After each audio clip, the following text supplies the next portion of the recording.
En esta mesa vamos a ver el proceso de la información. Básicamente lo que hace un ordenador es sumar unos y ceros, multiplicar unos y ceros, poco más. Realmente lo que pasa es que lo hace a mucha velocidad y muchísimos unos, muchísimos ceros. Con unos y con ceros se puede representar todo, se pueden representar números, se pueden representar textos, se pueden representar niveles de gris, luego niveles de color, con lo cual se pueden representar gráficos, en fin, y luego cualquier magnitud física se puede sensar, convertir a unos números digitales, y por tanto el ordenador no solo es capaz de interactuar con el hombre que le mete datos por teclado y se los muestra por pantalla, sino que también interactuar con el entorno, ¿no? Básicamente el ordenador trabaja con esa información, con la información que se le está siendo suministrada desde el entorno o desde el ser humano, y por otra parte con la información que tiene almacenada. Entonces empezamos con el almacenamiento de la memoria.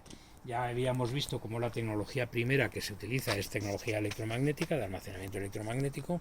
Eso consiste en que con unas bobinas muy pequeñas, que son los cabezales, se convierten las ondas eléctricas en unos pequeños microimanes norte-sur, sur-norte en estos soportes magnéticos.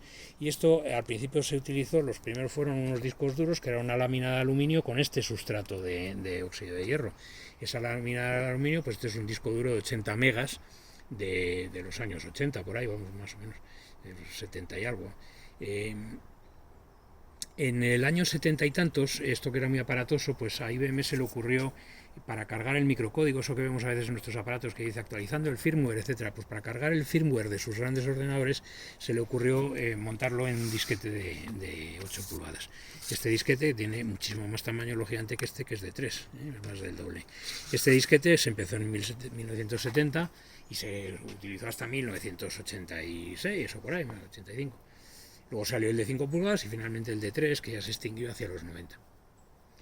Este sistema, por ejemplo, admitía 90K, o sea que necesitabas unos 11 de estos para tener un mega. Y luego, lógicamente, pues esto salió mucho más pequeños, hasta que ya llegamos a sistemas como este, que tienen 1 tera, en un formato de 3 pulgadas, y estos sistemas pues también que pueden tener 1 tera y que son de 2 pulgadas y media. Esto realmente se utilizó, por el que más impulsó esta tecnología precisamente es la NASA, no la inventó ello, pero lo utilizaron para guardar imágenes de las primeras cámaras digitales. Se utilizaban unos discos de 2 pulgadas y media removibles.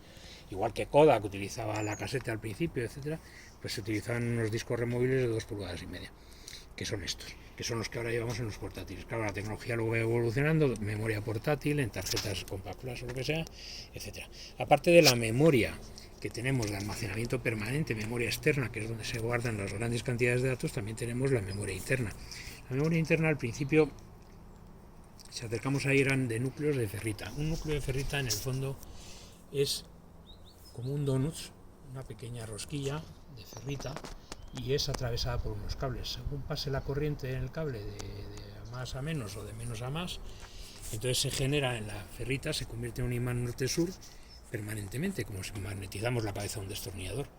Y esa magnetización se puede leer con el tiempo. De hecho, esta memoria de ferritas iba en el ordenador de control del Apolo. Se utilizaba muy poca memoria porque era muy caro, muy costosísimo eso, el enhebrarlas, se enhebraban casi a mano, ¿no? Y por tanto tal, yo empecé la carrera en el 75 y entonces utilizaba un ordenador Univa con C08 que tenía 1 megabyte de memoria central. El sistema costaba 200 millones de pesetas, o sea, 1,5 millones de euros más o menos.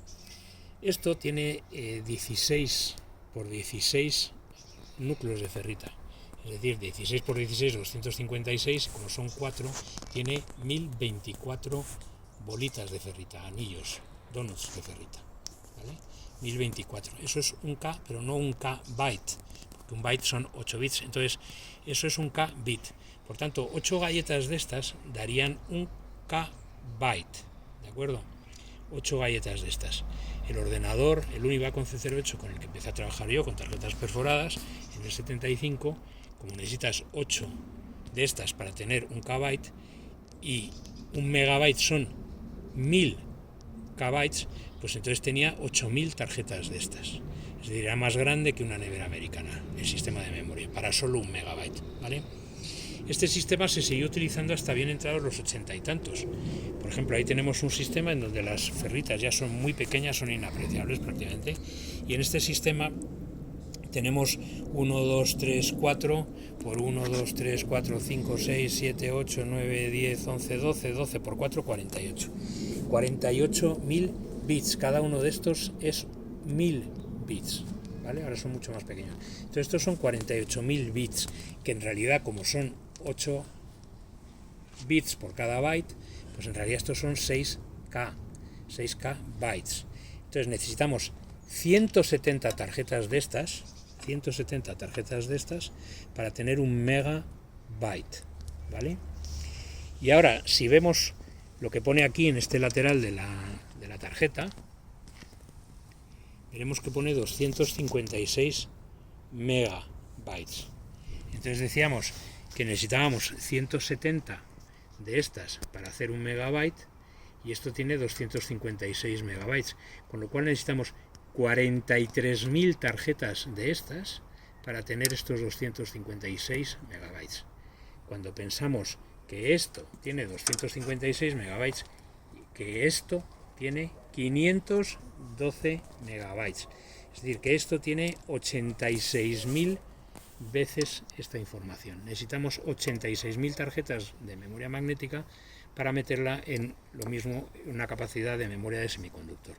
Esto es la tecnología del circuito integrado, la miniaturización que ha permitido. Entonces tenemos el almacenamiento de datos permanentes de gran cantidad de datos, baja velocidad de acceso, menos cantidad de datos pero alta velocidad de acceso, y todo esto luego hay que unirlo a la parte de proceso, del cálculo, de la suma. Esto empezábamos desde 1900 y pico con calculadoras. Bueno, ya Pascal inventaba calculadoras mecánicas. Estas, lo que básicamente se colocan ahí las numeraciones, 23 o 24 se van moviendo estas ruedecitas, y luego damos tantas vueltas a la manivela. Si queremos multiplicar 32, colocamos aquí un 32 o un 34 que hay ahora colocado, y si queremos multiplicar 34 por 8 tenemos que dar 8 vueltas a esa manivela, y aquí se va acumulando el número. Y luego vamos deslizando esto y se va haciendo la multiplicación como nosotros lo hacemos, normalmente corriendo los números hacia un lado. Este tipo de maquinaria tiene el inconveniente que es difícil al final colocar estos numeritos, y por tanto el famoso tema de que un japonés con el ábaco fue más rápido que un americano con la calculadora era porque se utilizan calculadoras de estas. Las Human Computers, que calcularon las trayectorias del Apolo, etcétera, y calcularon la posición de la Luna y todas estas cosas, utilizaban este sistema en donde en vez de preposicionar los números con este sistema de ruedecitas se posicionan aquí. Lo curioso es que aquí todos los números se pueden meter a la vez, es decir, teóricamente esta calculadora puede ser más rápida en cuanto a la introducción de datos que las actuales calculadoras, en donde vamos metiendo todos los números de uno en uno. Y este sistema es el que utilizaban las Human Computers, ¿no? Bueno, finalmente las señoritas que estaban ahí trabajando en los Human Computers se pusieron como programadoras de los primeros ordenadores que se empezaron a hacer y los ingenieros, como no podían utilizar los ordenadores fácilmente, porque al principio los únicos que eran capaces de hacer programas en los ordenadores eran los propios que habían diseñado el ordenador, ¿no? Luego ya a partir del año 57 que se inventó el lenguaje Fortran, pues ya los propios ingenieros podían hacerla. Esto en concreto es una calculadora del año 71 que todavía no tenía la memoria de chips. Lo que tenía era una memoria de retardo, que es una memoria acústica básicamente, ¿no? Bueno, eso no procede ahora a explicarlo. Esta calculadora es muy curiosa porque lo que tenía era una forma de programación. Básicamente solo hace suma, resta, multiplicación y división, y lo que se podía hacer era programar una serie de ellas en unas tarjetas perforadas. Entonces a lo mejor con eso se calculaban senos, cosenos, etcétera, cosas que no podía hacer ella, ¿no? Esta es una de las calculadoras más sofisticadas de la época en que el Apolo llega en 69. En el 69 se inventa la tecnología CMOS, que es una mejor forma de fabricar los circuitos integrados. En el 69 se inventa la cámara CCD. O sea que el 69 es un gran año y luego el 69, 70, 71. En el 71 se inventa el microprocesador. El microprocesador es un chip. En este caso pues el chip es bastante más grande, pero vamos, podríamos pensar que es como eso, más o menos, podría ser como eso. Eso es un chip, es un circuito integrado que contiene dentro su función, el circuito electrónico que contiene dentro es un ordenador. Y luego ese ordenador está rodeado de un sistema. La evolución posterior ha sido que ahora ya esto es un procesador más un sistema alrededor, y sin embargo hoy en día lo que se hace es que se fabrican los SoC, que son System on a Chip, que básicamente es un chip, es un circuito integrado que tiene dentro procesador y además el resto de componentes del sistema. Esto es un momento importante, que es el 97. Steve Jobs le habían ido, bueno, de alguna forma de Apple, y volvió en el 97 y sacó este aspecto revolucionario y tal. El ordenador es un PowerPC, que es una arquitectura distinta, un poco de construir, una forma distinta de construir los chips de procesadores. Es un RISC en vez de un CISC, bueno, esto son cosas técnicas, ¿verdad? Pero básicamente lo importante de esto es que el chip este se hizo una versión especialmente protegida contra los rayos cósmicos y una serie de cosas, y ese fue el que fue luego en las misiones a Marte. Y de hecho, hoy en día todavía el Mars 2020, que está ahí arriba, tiene este procesador para lo que es el gobierno del rover. Sin embargo, porque bueno, da la velocidad suficiente para todos los movimientos que tiene que hacer, que son lentorros, y sin embargo para el Ingenuity, que es el helicóptero este, que tiene que hacer un análisis de dinámica de vuelo sobre la marcha, pues se ha puesto un procesador muchísimo más rápido, ya de los tipos modernos. Pero vamos, básicamente este ordenador, que es del 97, el chip que va todavía en el Mars 2020 y que lo gobierna es este chip, el del Apple G3. En esa época misma, en 1997, Intel sacó el Pentium 2. Pensemos que el primer microprocesador que salió en el año 71, que era el 4004 de 4 bits de Intel, tenía 2300 transistores. Y por ejemplo, tanto este, que tiene 6300, pero no 6300 transistores, es decir, 3 veces más que el primer microprocesador de Intel, no, que eran 2300, no. Este tiene 6300 millones de transistores y este también tiene 7000 millones de transistores ahí metidas en una placa de silicio no más grande que todo eso, ¿no? En base a todo esto, luego si cogemos estos sistemas, que es de un equipo de un ordenador de sobremesa, lo metemos ahí dentro, pues tenemos los ordenadores portátiles, que podemos hacerlos tan finos como que solo nos llevamos de viaje la parte de arriba, y lo que es la disquetera o la lectora de CDs, pues lo podemos llevar abajo y dejárnoslo en la oficina. En este caso, este tipo de sistemas, los Compact Armada, eran los que iban en el Shuttle.